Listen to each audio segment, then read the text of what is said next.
So imagine this baby experiencing that, a mother that's not quite there. But you're a baby that can barely see this ghost-like big being is looking after you. It's like, how do you relate to that? The connection intelligence to maintain the connection with your mother is dissociate from your aliveness, dissociate from your needs, dissociate from your sense of self, just so you can kind of stay in connection. We sacrifice our own authentic, real aliveness to try to maintain some kind of connection or safety with our parents.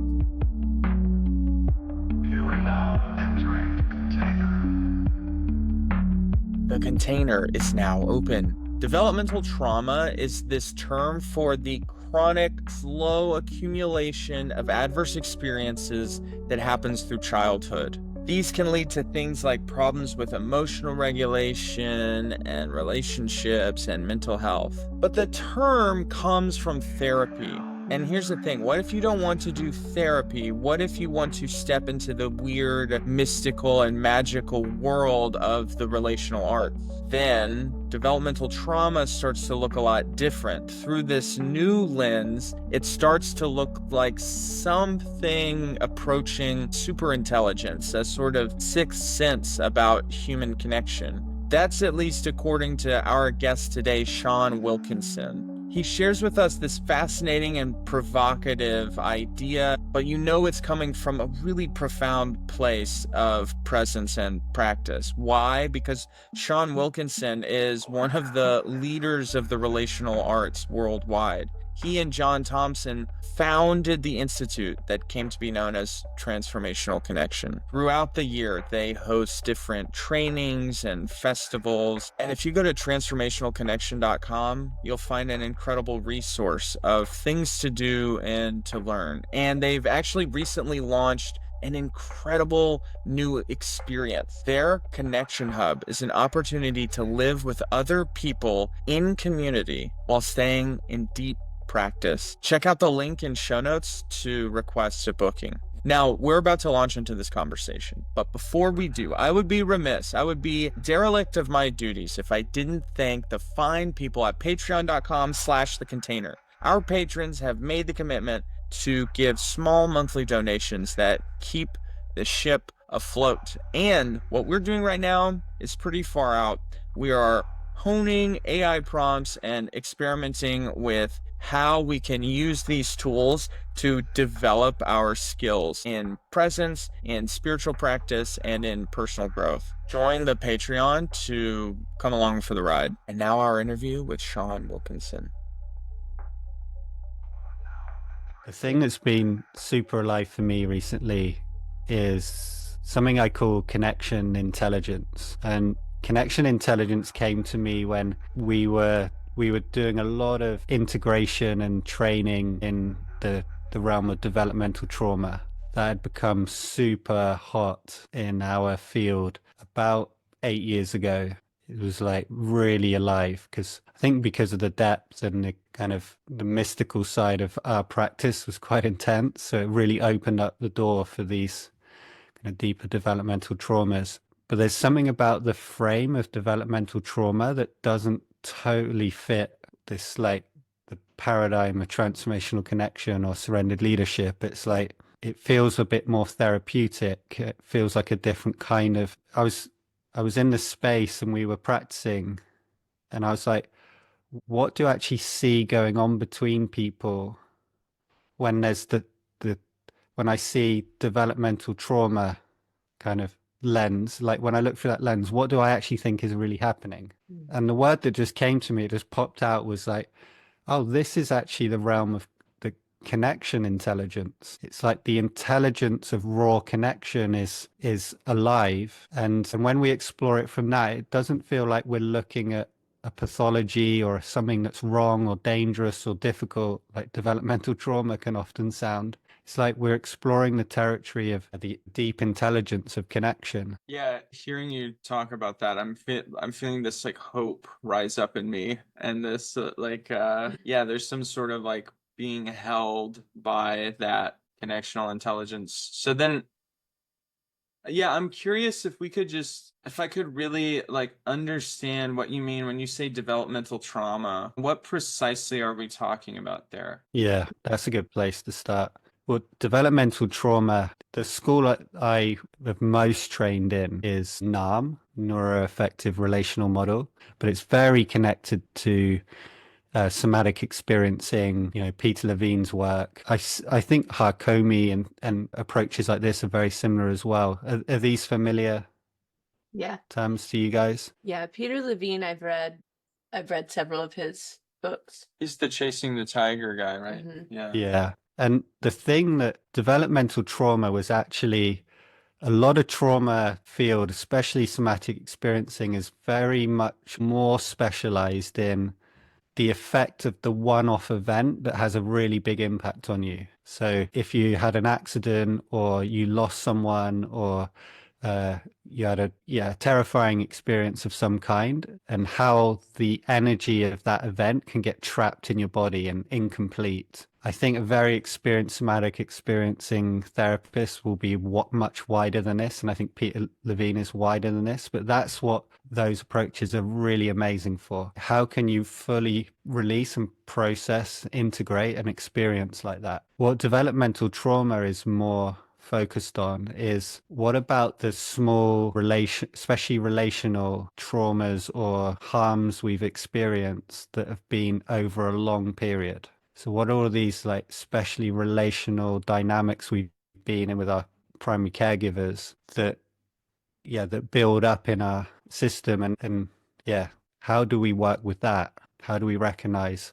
So developmental trauma is that more slow drip, long-term effect of inadequate nurturing, mostly when we've been growing up. I think Gabor Mate calls that like little T trauma. Little T trauma. Yeah, and something I like about this is like I'm just feeling into this more dynamic over time structure that can create trauma or like can form you, I guess, in ways that it's like, yeah, I noticed just the word trauma. I notice I have like a lot of projections and shadows and like I have like a lot of conflict with the idea of trauma and and it's like interacts with like a huge amount of experiences I've had and arguments and like I don't know, so it's like a little messy in my mind, but this. And do you have like a main one that's just like, oh yeah, this is a bit like this is what I get when I Yeah, like the main hang up or little conflict thing I have is this like it's this narrative I have that you can use the word trauma to like lock yourself out of development or growth or change or even just like choosing to be awake rather than in default around something or like Locking yourself into a victim mindset. yeah. Right. When I hear trauma, I hear victim mindset, which I also understand may like seem harsh to some people. Yeah, totally. Yeah. And there's like a harshness I know that's in me that is also like to protect against the like self-righteousness I sometimes perceive when someone is speaking like quote from trauma. I experience this like we can't disagree with someone's interpretation if it's like from so there's like a lot of this is very messy in me still, like, and so oftentimes I choose to just not look at it because it's not my cleanest framework. when you share this, I remember one time we were just hanging out, goofing around, and one of us by by accident we were talking about superhero movies and we were talking about the bad guy and someone said, oh yeah, trauma as the name of the bad guy. We were just laughing our heads off. It was a Freudian slip. So, and but then we started riffing on that and like this, what would the bad guy be if it was like the personification of trauma? And it was a lot about, well, I think this is the thing with any paradigm. The thing with these approaches that have discovered depths around developmental trauma is they've just found gold. Anyone who like dedicates to looking at something in the human experience sincerely is probably going to find gold, whatever direction you go. And this feels much more like the downward path into the body, into the primal. And so they found something amazing, but then the danger of becoming identified with that perspective or that perspective becoming the only perspective or the only paradigm to experience human connection is that's the danger.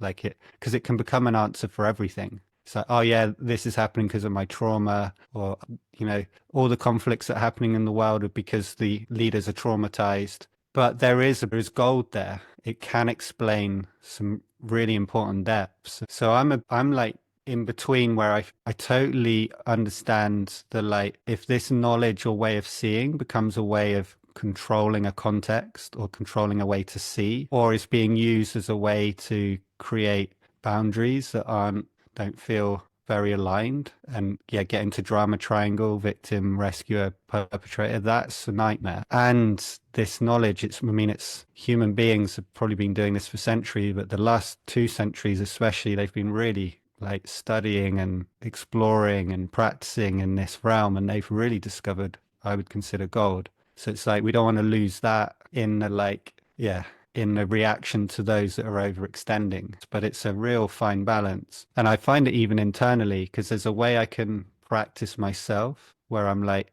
purposefully, you could say, reintegrating traumatic experiences I've had. And I can take that lens on myself. But I can also see when I'm in that kind of trauma identity, or looking at everything as a kind of slightly pathological thing that I've got to rescue, and the dangers of that identity, and then relating to others from that view. But then if I go the other direction, which I think I've seen a lot, where it's like, no, we just need to be present. We just need to, you know, we don't want to get into a trauma identity. We can just, if we just name what's here, and if we be with what's here, the trauma will work itself out. It's, in my experience, that doesn't happen. It's not informed enough. It's too complex a territory to think you can just, yeah, just discard all that knowledge and discovery and just be like, no, if I just stay present and meditative, I'm going to work this out. Yeah, how's that all landing, guys? Yeah, curious about the other perspective that you've sort of landed, or that occurred to you, which is this connection intelligence. And when I say perspective, it's like the way I'm holding it right now, and I'm curious, I want you to get into it, because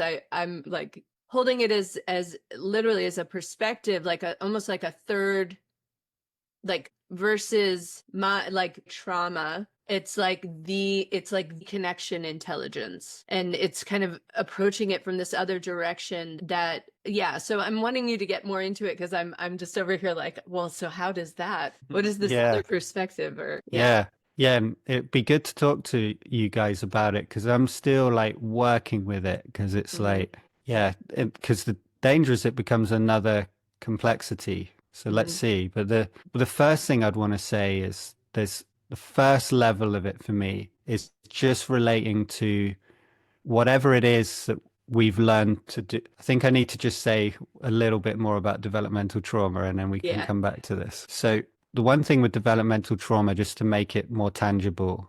So let's say you find yourself in relationships, like when you get closer to someone, that you find yourself withdrawing and you don't really know why you do it. So every time the relationship goes deeper, you suddenly find yourself a little bit kind of back, not really sharing yourself much, not really having much to say, feeling a bit distant from the other person, a little bit judgmental. That could very possibly be a developmental trauma, you could say, or the effects of developmental traumas.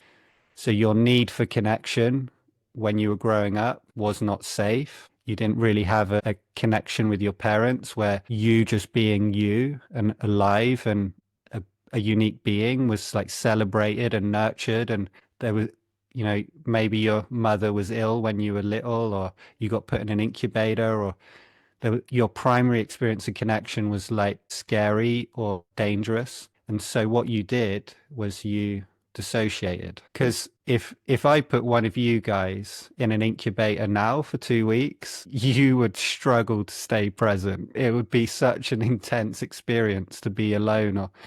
Or if you two are lovers, you two are lovers, aren't you? Like if one of you just suddenly was totally unavailable, or like very inconsistent, sometimes you're there, sometimes you're away. Even when you're there, it doesn't seem like you're there.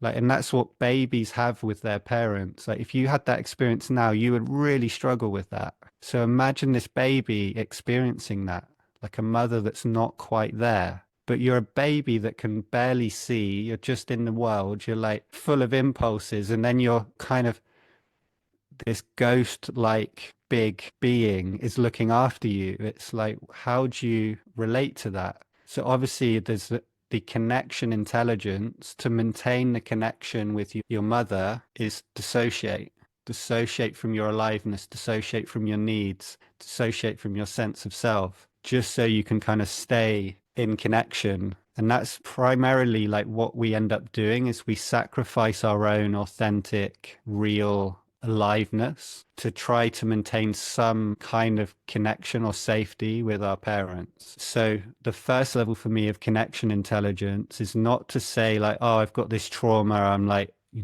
I've got this fucked up pattern that when I love someone, I start to withdraw. And so if I look at it like that, I'm not seeing that to dissociate is an unbelievably complex, amazing adaptation that actually saves us from probably insanity or complete overwhelm of our system to ensure that we at least get some like that can help us survive. So it's like an unbelievable miracle actually that helped us survive a very difficult situation. So that's the first level for me of like turning towards whatever it is we're experiencing. And it can be something else. It can be completely the opposite. Like as soon as you are like in a partnership with someone and you're like on a shared project, you find yourself getting angry all the time.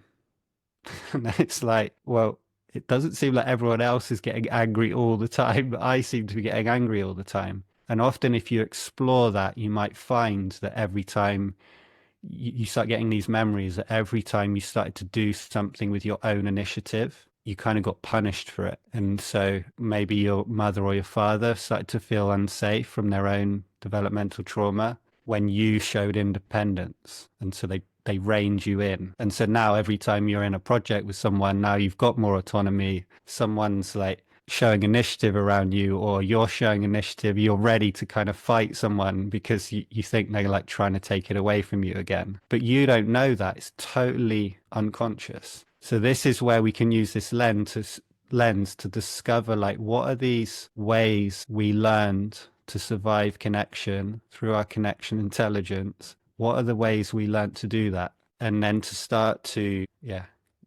create more choice, but maybe also start to feel the things that got dissociated in the first place. So that's the first level. So let's just see how that lands first. I noticed it resonates a lot with like what I kind of see as the first year of my practice was what I kind of think of it as like the therapy year. It's like how much just being in presence was getting me on this like fast track of all of like these therapy milestones and sort of getting me up to square one or getting me to zero with the really and for me a lot of it was just actually knowing what I was feeling at the time was just having access to the emotions itself and being honest about negative feelings or sensations or like some lack of positivity in the interpersonal, and all of that was connected to these dynamics in relation as a child. And it was so sort of like some of that self-knowledge that is the kind of thing someone else can see from a mile away as soon as they meet you the first time, and that like you just can't see, and then all of a sudden when it resolves it's like, oh, that was it's not even complex, or like it's just kind of it feels very obvious once you know it. It's like so hard won, but then once you know it, it's like, oh yeah, like those dynamics, it was like I like couldn't, you can't see what you can't see, I guess, and it really limits and distorts how you're looking and how you are knowing to respond to the world. I don't know. That's kind of a vague answer, but it's also like really crackling alive right now. So Yeah, well, let me just comment on this, and then I'd like to hear Sarah. But it's what you're saying there was one of the biggest like this practice of surrendered leadership or authentic connection. This is different to other practices. This opens me to a perspective, a way of being that's like this changes the game. And and it's actually from what you're saying there, because at first it's like when you get this knowledge, and this is the danger of the knowledge again. So I meet you and I see that like, oh, okay, when we start to get more close, you start getting a bit more vague and like you're getting a little dissociated. And then it's easy to be like, oh yeah, you haven't had all your needs met, you haven't done your therapeutic work. Like, so it's like I know you. I think I know you from this perspective, and I'm already relating to you as if you're, yeah, as if you're this diagnosis or this interpretation I'm having. But the difference, like from a connection intelligence point of view, if you're dissociating, how do I not know that that's like there's much more intelligence to that than I can imagine. So it's not that you're taking 6 months to wake up from that because you're slow or because it's hard to be like humble or something like that. It's like, no, there's a lot of complexity, or there's a lot to integrate. There's a lot happening in the depths of who we are that process isn't slow, it's actually incredibly fast. And I mean, people can live their whole lives with, a pattern like withdrawing from their loved ones like that easily, the whole of their life. That's how they just do it. And what I found with the practices is if you start to explore it, so me and you are hanging out and you start to withdraw again, and I'm like, oh, hey, what's happening here? And I'm noticing. And I also notice my own judgment of like thinking I know what's going on, and then really explore, and then you might share more.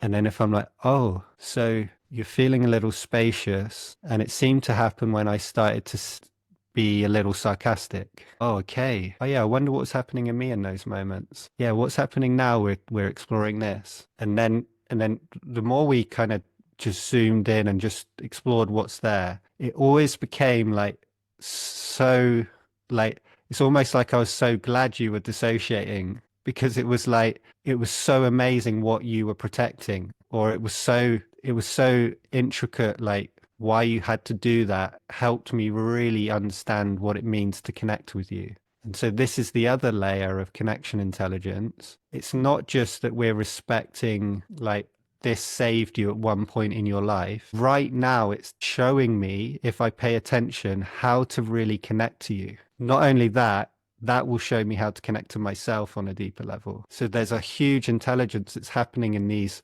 dissociations and suppressions, which just in a way sound like this is wrong. But actually, when we pay attention to them and trust them, they start to reveal in a landscape. And once we start to see the inner landscape, we start to trust of like, oh, okay, of course my partner has to do that. Oh, I can also see where I'm involved in this as well, because I keep going into this humor every time. And that's actually, I can feel there's some anger in there actually. Oh, what? But not, oh, I shouldn't be angry, or oh, look at me, that's my trauma. It's like, no, what's this anger? How do I know I'm angry? And then, yeah, and then you go on another journey. It's something I'm really eager to reflect about that ride you just took us on, and something that I think you in particular, Sean, are a real master at, is like, as we're meeting each other, knowing when to stop and honor what comes up, not as process, but as like something to honor and just be with, and not just process through or like process over, or like yeah, I know. I think that in the practice, like in the relational arts, it's very hard when things arise. Sometimes in the moment, it can be difficult to know, like, am I like not supposed to be feeling this, or like, am I supposed to just welcome in this way that it sort of disappears and isn't between us? And I think being present enough to just be like, this isn't between us. This is the stuff that is the connection. Yeah. Yeah, I just wanted to reflect that and just really honor that. That's, I think, what I'm getting from the like just the idea of connection intelligence in general. Navigating this is like knowing when to just stop and be and hold what is there, rather than try to, I don't know, aikido, jujitsu your way through it, so you're somehow totally in serenity in your central nervous system, and that's somehow like being in connection is that. Yeah, I don't know. Yeah.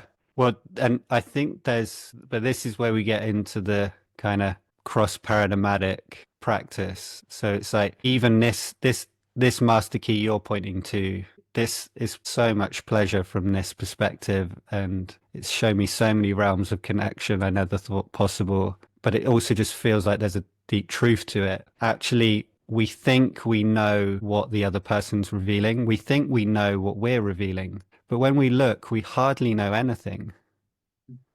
It's like when I tell you I'm angry, like on one sense, it's like sometimes where it's just simple, like I'm angry. But when I really pay attention, like how do I know I'm angry? Like what exactly is it? And is it anger or is it a learned response? And if I look at that, like what's that? And then suddenly you're like in this whole mystery and like there's just so much depth that's possible. So on one level, it's like it's I think when Socrates was saying like why I'm the wisest person in Athens or why the oracle says it's because I know what I don't know. I know that I don't know. But I don't think that's just this like intellectual like I know that I get all my beliefs and ideas and information from other people, so I don't really know. It's also like you don't really know like until you really look like how much you don't actually know about your experience. And So once you get sorry, there's an irony as well, because when you apply the question why, it actually takes you away from, it often will take you the opposite direction of the knowing. Like we call it the why lie. It's like, why are you angry? It's like, wait, like you said, wait, am I actually angry though? I've used this label for this state that I am experiencing that I guess is the word anger, but what are the sensations? Like where is it living? What are all the things that like fed into this moment and are like leading into this next moment? It isn't why. Why is not the way. yeah. Sorry, I didn't Yeah. interrupt you. No, it's good. And that so resonates. And when we're in deep practice and deep intimacy, having this perspective is gonna take you on a whole psychedelic heroine's journey. And sometimes we're at work or we've got to act quick, and then we can just be like, I'm feeling angry, or oh, you're angry. Let's just go straight. Boom. There's also practices where you can be, so let's say I'm angry and I can actually practice witnessing the anger and I don't explore it and look if I really know it and go to like the mystery of it. Just stay very present, let it ride, and it's probably just going to process itself, or it's going to reveal itself. There's nothing I need to do. I don't need to share it with you and go on a very intimate journey of the unknown together. So sometimes it feels like the moment's calling for that. But if you really want to discover the intimacy inside of developmental trauma, or like what developmental trauma is pointing to, there's just so much to discover. And it's amazing to see like the things that feel like are in the way, they're not very good, or like I do this thing where I shut down my aliveness when I'm having intimacy with my partner. And that's a terrible pattern I've had since I was a teenager. And it's like, yeah, no wonder intimacy is difficult with your partner if you're coming in with already this idea that you've really been failing for a long time. And it was because you're doing something that's not good. And it's because of you that you're missing out on this amazing experience. There's so many assumptions in that probably are actually probably all not true when you look at them. We often don't know why these deeper processes are happening in us, like why we're shutting off or getting overextending, acting in or acting out. Like if we really look, we don't know. And once we don't know, there's space to discover why that is happening. And it often feels way more intelligent than we realize. We usually have a lot more respect for our experience than a quick judgment of like, we're failing. Yeah, that brings up in me there's this bias towards development that I think I have and I sense is in many people. And I want to make some grand thing about like Western civilization or something, but there's like progress or development, and that like part of what we're doing is this kind of therapeutic idea of like we're finding problems and we're like solving the problems. And so then when I encounter things where I'm not like the coolest, most masterful Jonathan, then I'm like, that's a problem. And like I'm like this, I'm broken here, and I need to figure out how to like undo this and like fix the wrong that was done to me that led to, there's like all of this it's funny just how much like not nice way of talking to yourself and to like yeah being and the incarnate unfolding. It's like all along the way there's so much more grace and holding that could be done. And there's almost this very like workaday like proletarian takeaway I'm getting, which is just like you can just like have more grace all along the way. Just be in more brotherly love with yourself. Like Yeah.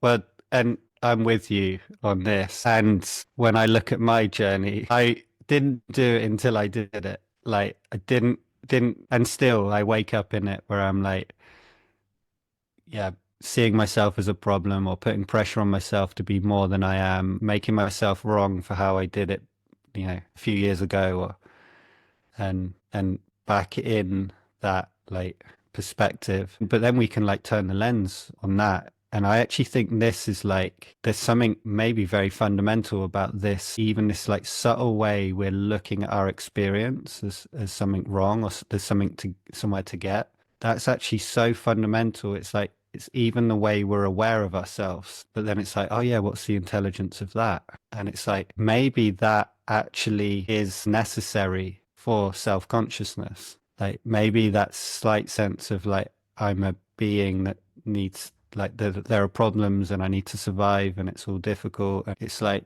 I don't know if anyone gets out of childhood without some sense of that.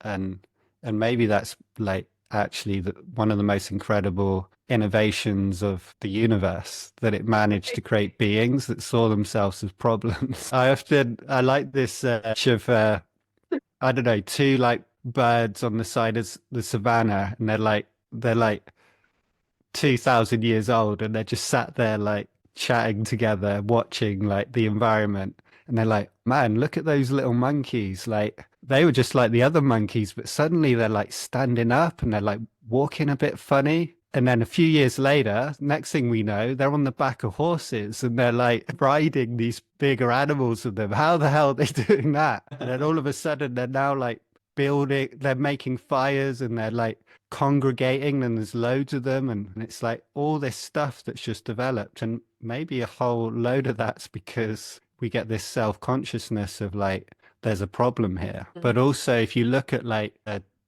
child in a situation, there is a problem because like our core needs aren't negotiable. Like if we don't feel safe, if we don't feel like someone's attuning to us, that stuff is absolutely necessary for the healthy functioning of the organism. If I'm not safe, I am going to go into fight or flight. I have to. It's absolutely necessary. So if there's any sense of incongruence or anything like that in the environment, course my nervous system's going to ramp up. And so if you're in a constant environment where there's some sense of something not being quite right for you in your core needs, of course it's going to feel like there's a slight problem. But if you're a little being that's like, oh my God, everyone around me is like got a problem, how are you going to relate to a world where it's like that's going to be such a like, but it seems like it's much easier to be like, oh, I'm the problem. So now I can relate, like now I can connect because I'm like something's a bit off about me. So it seems this amazing adaptation we have. They call it like a shame identity. So it's like learning in some way that I'm the one causing the problem for me not getting what I need. Right, because then there's the sense that you can fix it or that you can solve the problem. If you are the problem, then now you have this agency to change the circumstance or to change the. And you've also still got a reason to attach to your primary caregivers. And attachment is way more valuable for a baby than autonomy. Way more valuable. Like, imagine what a baby or an infant does without you. Like my daughter, even when she was 2, even now she's 4, coming up 4. So like I'm in so much wonder at her intelligence and ingenuity. But actually, like just now I was in the play park with her and I was hiding and she didn't realize, and she actually got scared. She thought I had gone and she was in meltdown. Like what would she do? Like if she was in the middle of a park in a city on her own, like Yeah. we just got cool people around us and civilization that would look after her and take care of her. But if she had to go and like find a way home, oh my God, I don't know where she would end up. It would be absolute, she would go into absolute meltdown. And understandably, because the complexity of the world is just so intense. But when a parent's near you, we're controlling that, or we're holding that complexity for the child so they don't get overwhelmed by it. As soon as we're not there, like so yeah, it does feel like a very intelligent way to keep the attachment that you need to help you survive by actually shaming your own being. Because to dissociate's not a small thing. Like you just got to split from a feeling. Like how do you split from anger? It's such a big feeling. But if anger keeps distancing your mother, like, okay, I'm gonna like distance from. So the organism feels the unsafety, and it's like part of that dissociation is actually creating a new identity. Like, I'm the one that's wrong.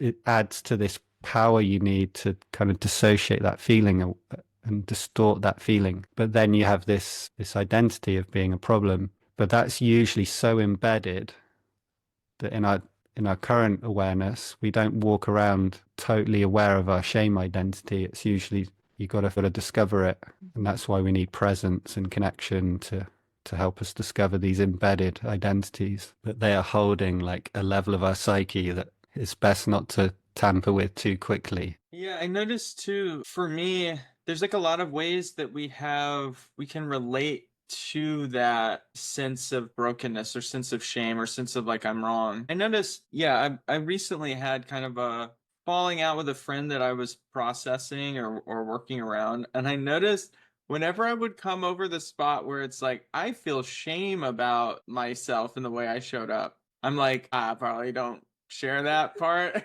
Like that part feels like, there's many ways. Some people seem very forthcoming with that, and they are able to lead with that. And it's just interesting. There are then ways that we relate to our own layers of identity that like complicate things and it's so rich, but it makes it this like hyper object that you just can't. It's just like, I don't know, there's so much detail here and it's so big and it goes beyond. Yeah, that's coming up for me. Yeah. Yeah, well, the other thing they talk about in NAM is the pride identity, and that's the one we're usually more aware of. And that's where it's like, I don't need, I can help people get what they need. That's a really good pride identity. Like, I can be the shoulder to cry on. I know how to help people with their inner experiences. You don't get many leaders like this in our field. And actually, usually what's happening there is the shame identity is actually my needs are disgusting or unsafe or too much. The disgusting one is surprisingly common, but that's very difficult to realize. So we're not fully conscious of it. But it's obviously distressing and painful to be in a shame identity. So then you go to the counter identity of like, oh no, I'm someone that doesn't need, and I can help others with their need. And then you get a boost because you're not just this wrong being for having needs. You've got a purpose. You're the one that can help others with what they need. But it's actually, again, shame helps us stay in attachment, but the pride is like helping us become more of who we are without that resource we need. If I don't have my needs, that's a huge resource. But if I can help others' needs, maybe that will help me get what I need eventually. But it also gives me this like autonomy, this power to be more. My experience is that there's long periods of time with just exactly that kind of pattern or way of being in the world that you're describing, is that there's then this atrophy of one's own ability to identify their own needs, right? Like, I mean, that was my experience. My individual experience was like, once I got into the practice and was able to, like, all of a sudden it's like you're up there and you're like, wait, I don't actually know what I need. And then that's this whole arc. It's like, whew. Yeah. When you say that, it's so good. Like if you were like training in my team, I get this quite a bit, and you said to me like, by the way, I got a bit of confession to make. Like, I'm not a very good leader because I don't really know what I need. I would be like, yes, finally, you've got to that milestone. Now we can cook. Like, if you don't realize that you don't like, there's a level of needs that you don't actually know, or it's kind of a mystery to you, or it's like, huh, do I know that? Because real needs for me are in the unconscious. When needs are functioning well, like when we've been nurtured well and we've been supported in the way we needed, the needs will be embedded, like the identities. Like if I need you, if I need closeness with you, the feeling of needing closeness, the sensation will come up, and and then it will point me towards, oh yeah, revealing, like, oh hey Sarah, have you got any time later, because I'd like to have some time together. And so I just respond. But if that's not safe, that need, then I might come up to you and be like, Sarah, why are you not doing, like, why aren't you asking me the right questions here? Come on. Like, suddenly I'm like getting on your back about something or criticize. It's like I haven't realized that a need for closeness has come up, but like Yeah. closeness isn't safe, or my need isn't safe. So I found a way to kind of use aggression to try and create connection or something. And I'm just doing that. So that's where it's like, when you don't know what you need, there's a chance you can actually start to discover that layer of unconsciousness or subconsciousness. And again, this like being in our rational adult experience is really important. But in your adult rational experience, you can't relate to what it's like to be a 2-year-old that needs closeness. But in presence and in intimate connection, we can allow ourselves to feel these younger identities to start to emerge, the presence that allows these deeper feelings to emerge if you've got the right practice. And Yeah, another aspect of what I think, like connection intelligence, something that I've had my attention on a lot, and I guess you as well, is the way that we project, what is unconsciously like onto the other. So I've had a lot of attention on when I'm noticing a lot of things about Jonathan, like in our connection. I'm like, I have all of these opinions and kind of judgments of something, the way that he's showing up. And just how almost every time it's actually this thing I'm not tracking, a need I'm not tracking, just like you just described. It's like I see it projected on him. I'm like, yeah, you're pulling away, or you're like more checked out than usual, or and really it's like I'm the one. And that takes, I mean, at least for me in my life, like that's taken a level of like just not taking myself as seriously, or like it takes like there's some like buildup of like being okay to be wrong, like to make yeah, that discovery of I'm projecting onto you, and not like have that turn into a whole spiral in and of itself, like of shame or pride or yeah. grandiosity.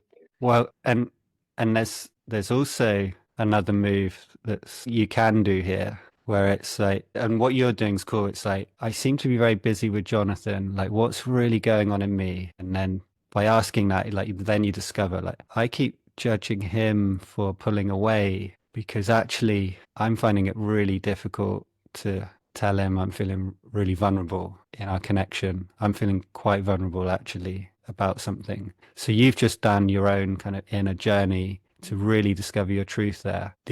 I love that practice. I think that should be done a lot. And the danger with that practice Yeah, I want to know the danger. is that actually you were also responding to something that was happening in the connection. Yes, yeah. And so sometimes you can get it where there's such a high premium on working out your own shit that you lose the part of the connection intelligence, which is like responding. So the parts of us that have experienced developmental trauma, they're usually very primary. So they're like extra sensory radars. When you must have had it in a group where you're having a group and then there's someone in the group and they're kind of they're kind of spaced out and they're like a bit frozen. It's like, do you think anyone has enough awareness to know exactly what in the room first triggered that? Like the complex energetic signature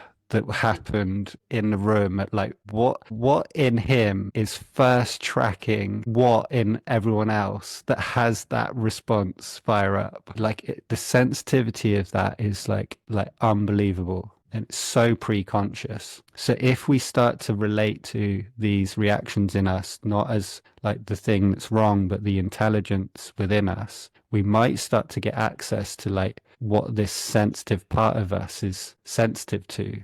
And then we've got like a supersonic radar. Yeah. And if we start to feel curious and respectful of other people's supersonic radars, then we can actually get access to theirs. So it's like can start to expand our radar. There's a really good example of this. And early on in my relationship, I was tortured by the feeling of jealousy. It was like, oh man, and because we were going into these spaces and like there's so much intimacy, and it's like get this feeling, and then I'm like trying to do the move where I'm like, okay, this is mine, and process it. And there I am. 3 weeks later, I'm like still kind of like riling on the floor, like holding my belly, trying to integrate it. And it's like, okay, so something's not working here.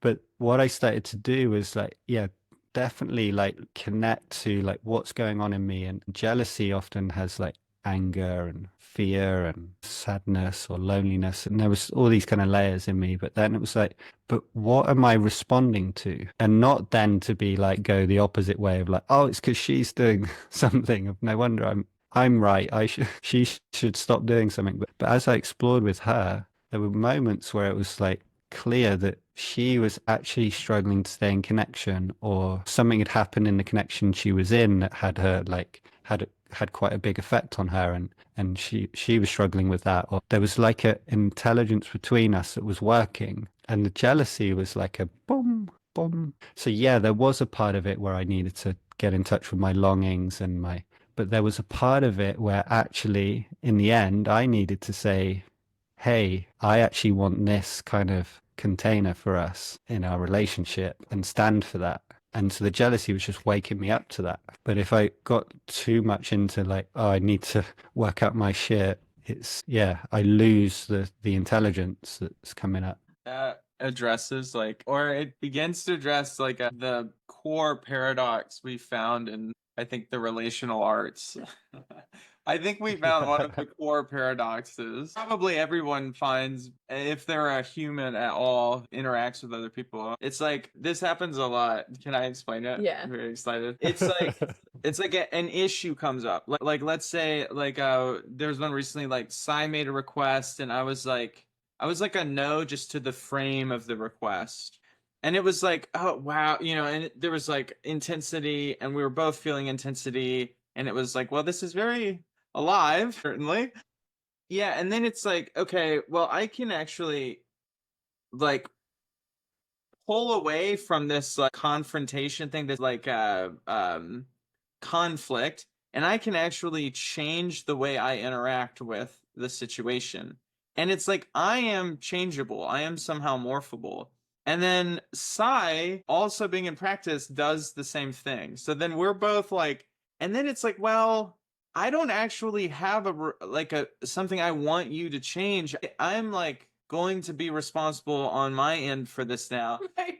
But then, okay, so then like that is one thing you can do in conflict, but then it's like, but the conflict itself actually sort of, it's like, when do you make the choice to like solve a conflict here in the middle through like a request, or through, yeah, like you're saying, like changing the container of the relationship? And it's like, or is it me, and which one do I actually want to do, like in this case? Yeah. Like that is this really difficult question that when you're really in it, it's like, I actually don't know how to know which one is the move.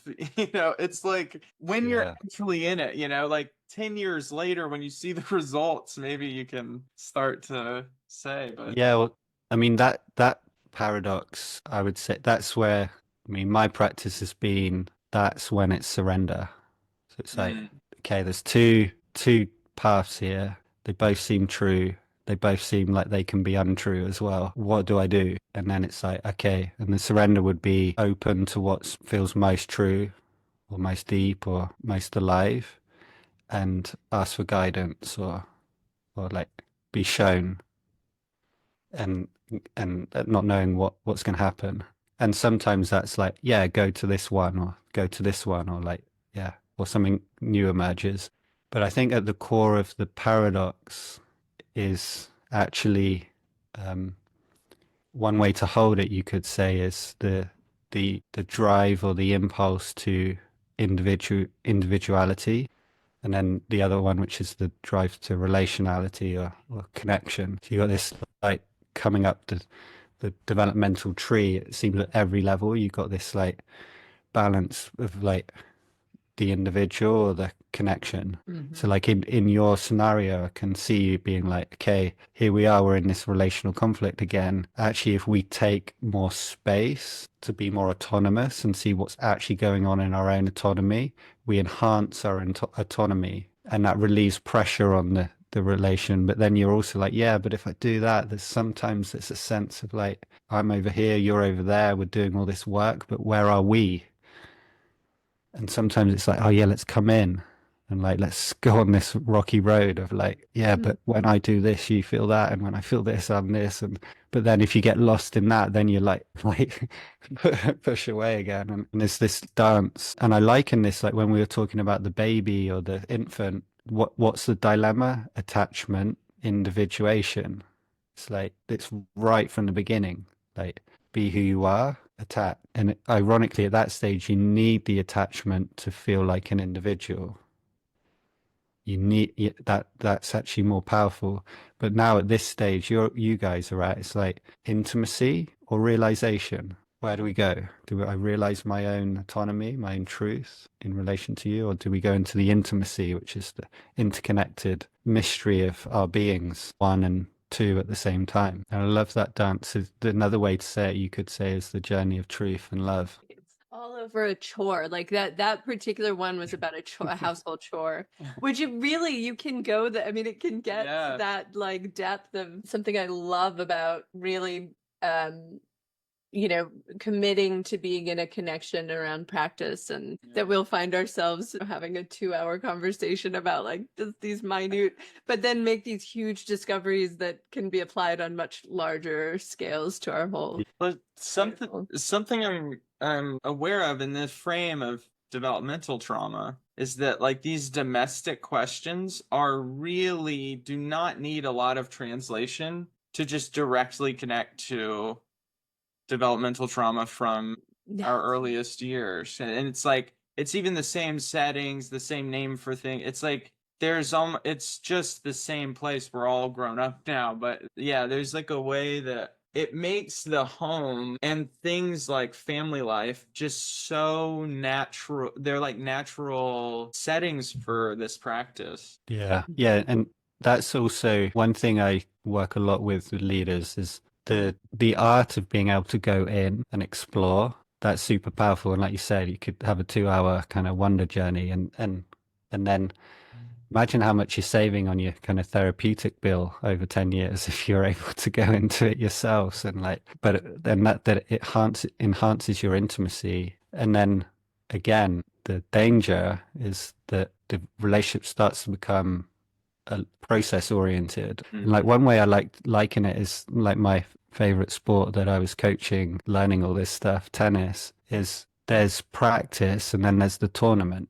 And actually we're only doing the practice to like show up in the tournament because that's the place where, I perform but and then you can liken that to like in your relationship, you're actually in an adult relationship to kind of form like a combined destiny, create a family, create a home. And that's the tournament. And actually the practice, this, to circle or to do developmental trauma exploration is in service of doing that even better. But it's amazing with couples who really get into transformational connection that can flip. And it's understandable because their work is that as well. But there's a danger that can flip too far because it's like, no, you actually want to be amazing partners that also this is kind of included. And I think at one point it's nice to make a boundary there and then you can be more fluid afterwards. But just to be really clear, like when are you going in and when And sometimes actually knowing that there's always an open process can actually be triggering. Yeah. But when you know that actually you can say no, and that's not seen as a failure of process or a failure of vulnerability, but that's actually an empowered move, that you can actually choose when to go into depth or not.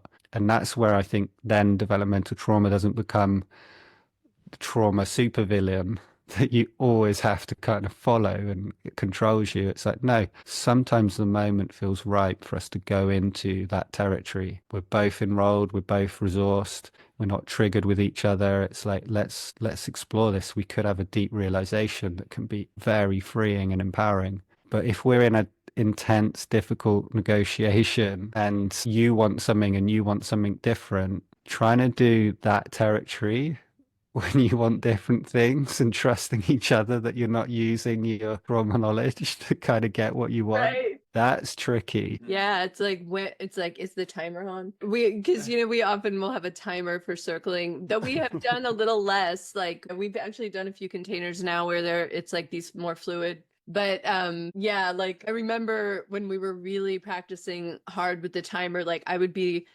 it was like such a different feeling of like, are we in it or are we not in it? Like I need to know if we're in it or not, because and applying that to the relationship of like, are we in it? Are we in, and being resourced and being, yeah, like a yes as a decision, like that is such beautiful guidance or suggestion, or yeah, I love that. Yeah. I noticed there's another element too, like maybe like on a different perspective or a different side, is like I noticed, especially in this framework of developmental trauma, or like the ways we've developed and having these practices where I really am a deep believer that like the more decompression you get in these moments during the practice where you're really seeing a fuller and fuller set of choices, and you're making choices more and more from like spirit rather than from like well-worn brain pathways. Yeah. Shame You identities. Yeah, but like over time, you re-architect so much of your being to be more in that state. And that there's a way that a lot of my instincts in relation now it's like less and less of my instincts and my sort of muscle memory in relation are from like way back, and they're from like the last handful of years of being in practice. Like they're from practice spaces, like much more. And so that ends up showing up in our connection, that we both have that. So it's like there's a way that like it can be in practice without stress, even like it can benefit from these things. Yeah, just by like that is actually what feels natural to me now. I don't want to like oversell that, but it is true. There's like a thread of that. And Yeah. yeah. Yeah. And I think there's a time to integrate boundaries again where you can have more choice around when you're going into depth and not. But I think at first there's often a drive to like, I want to integrate this fully into my being, into my life. I don't want any separation from practice and the real thing. Then I think actually transformational boundaries become important. Like, okay, if I try and do this all the time, there's a way I'm actually never really doing it because I'm always in practice actually. And so then it's like creating boundaries again. But then there's another, I think, loosening that can happen again where it's like, yeah, this is a fluid, continual surrendered leadership circle. I was actually having a bath with my partner last night, and she said something which was like, "Oh yeah, we're in a surrendered leadership circle." And just waking up, and then it was like everything was like poignant. She does this, and then I'm going here, and then oh yeah, this is what now we're in like diffusion, and like okay, we can meet that, and then all of a sudden there was this very simple realization of, oh, there's a little pressure on you to find something really deep or meaningful. And just what's there for you sometimes doesn't feel enough. Like, ah, oh, so intimate to hear that. And of course, any little thing that's just in your inner experience is absolute gold for me. And then just meeting in that and the intimacy and aliveness that opened up from that vulnerability, and then it was just life force meeting. So yeah, it's wonderful when it just opens up like that, and that's just a Sunday night bath time unfolding. But yeah, equally I've seen couples really get stuck and get into quite deep conflict because there's a subtle expectation to have to be always available for inner processing, and that's not that's not a good context. I just thought before we ended, if you wanted to hear some like good ways to spot some of these things in a group. It sounds like a great way. Yeah, to that's wrap up. beautiful. So one thing, just to use this frame from Nam, there's plenty of other frames you could use, but let's say this like pride identity or like this sense of being real. You must have had it in groups where, especially when you get new people in there, and it's like it actually seems like the group realizes that it can own up to its pride identities, and so you get people sharing stuff like, oh, I'm trying to impress the leader right now, and someone else is like, oh yeah, I'm like trying to find something really cool to say, or I'm trying to help everyone. Like people just start owning this stuff, and it's really liberating because it's like, yeah, like feels more real, and that's, for me, it's like a shedding of the pride identity. But have you noticed sometimes if you're in a group that's just continually doing that it kind of starts to lose the mojo because there's more depth? And so, but then you get groups where suddenly like people are like, I just don't feel worthy to have connection with anyone here. And you can even see when I'm getting in touch with this, I slow down because usually it needs more presence to discover something like on that level and a shame. And so then there's this ownership of like how much shame there is and how much like fear of existence there is actually. I often liken shame identity also to existential like fear, like, do I even deserve to be alive? Do I deserve to have an encounter with God, or am I just not worthy of that? That's only for special beings. It's like really in the shame identity. But then again, if you're in a group where it's continually just this revelation of unworthiness, that also can start to get like are we just going round and round in this? Are we like wallowing in our pain somehow? And I think that's another insight, that's the limitation of like, because the shame identity isn't our real identity, so we can't just stay there discovering it continually. And usually what shame identity is actually like, the pride identity is usually supporting us to not be in the shame. So if I develop pride, so a group that can like own their pride, it's like the pride's like actually suppressing the shame. And then so when you open up the shame, it's like a new revelation. But the shame's usually suppressing the activation or the dissociation, and you can go more direct to that. So then when you're in a circle and someone suddenly is just like, oh, I'm deeply frozen, or I'm feeling joy bubbling up, or like there's some like way my belly's like crunching in. It's like you're going more direct to the disturbance, in the embodied disturbance that needs the shame. So, if a baby's like in distress, it's frozen and like all kind of like, these states are horrible when you feel them really direct. So the shame kind of comes to protect that kind of experience. So it's better to be an unworthy human being than it is to be a human being spaced out and like disconnected, numb from every feeling. So like a group that starts to get in contact with that activation is going to be like way more present, and you're going to be unveiling much more depth. But again, the limitation of that is it's in the pain, it's in the activation, which again you can get attached to, and like you're trying to process the whole time, where the activation is actually a protection from the core raw life force. That's actually what the developmental trauma is trying to control. Like if your anger is in the way of you getting connection with your parents, that's huge life force that needs to be dissociated from. But if it doesn't need to be dissociated from, the anger will just rise through,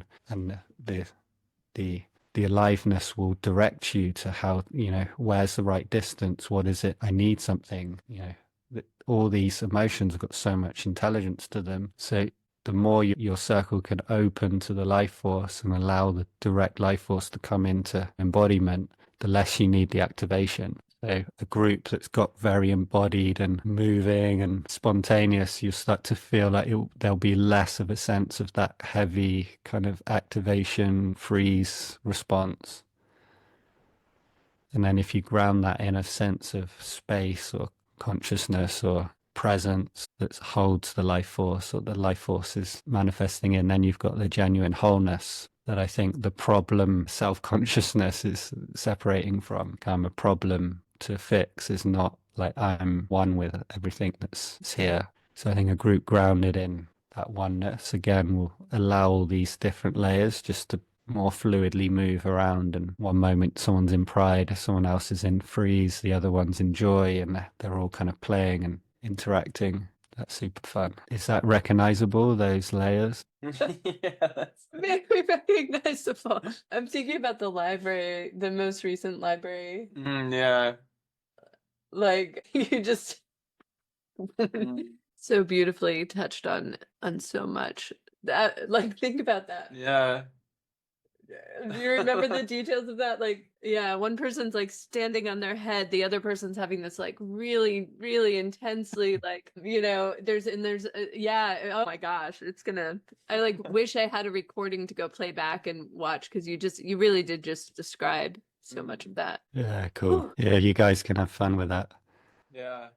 And the other little tip as well is needs is such a good, that not only is it unconscious, but if you make needs conscious, they are like gold. They're so full of life force. So, but if you hear what people say, like what the thing you'll most often hear people, one of the things you'll most hear people say about needs is like, oh, I don't want to be needy. If that's not a statement of like needs aren't good, I don't know what is. But when I've explored that, what I've continually found is the fear of being needy. It's not the need that's the problem. It's actually an expression of the suppression or the rejection of needs that causes the disconnect. It's like when you're around someone and you're like, oh man, is this person being a bit needy?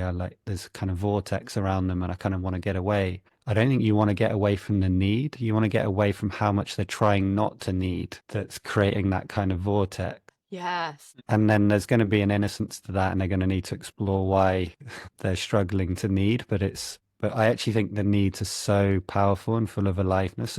Yeah, if someone just comes to us and is like, oh, I really want to be close, usually just being able to own the need and feel it is usually more than enough. And then if you're like, oh no, I don't have much space, it's like it can complete. It's like, yeah, you're not going to keep trying to need someone who's not available.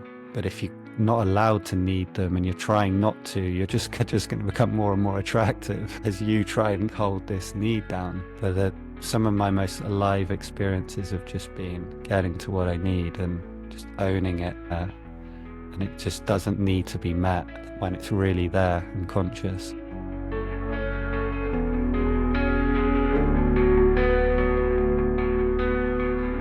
The container is now closed. It's always very humbling when someone with the level of attainment of Sean Wilkinson comes onto the show. I've had the pleasure of interacting with Sean on a handful of occasions now, and each time just his field sort of leaves you a little elevated, and I think that comes across, just in our conversation with him. I'm really grateful for how this reframe of developmental trauma helps turn this kind of therapeutic idea into something with a little bit more legs for spiritual growth and a personal practice.